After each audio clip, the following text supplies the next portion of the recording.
ямар үндслээр хэрэг маргааныг хүлээн авдаг вэ?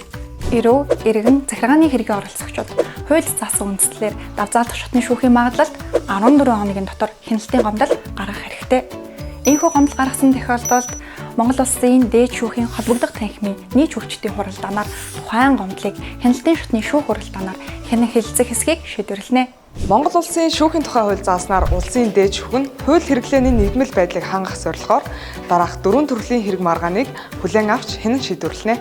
Нэгдүгээрт анхан болон давзаалдах шатны шүүх нь хуулийг зөрүүтэй хэрэгэлсэн бол, хоёрдугаарт хуулийг улсын дээд шүүхийн тайлбар, тогтоолоос өөрөөр хэрэгэлсэн бол, гуравдугаарт хэрэг хян шийдвэрлэх ажиллагааны ноцтой зөрчил нь шүүхийн шийдвэрт нөлөөсөн гэж үзэл, дөрөвдүгээрт эрх зүйн шинэ ойлголт эсвэл хууль хэрэглээг тогтооход нийтлэг ач холбогдолтой гэж үзэх юм бол улсын дээд шүүх нь давзаалдах шатны шүүхийн магадлалыг хяналтын журмаар хянан шийдвэрлэнэ.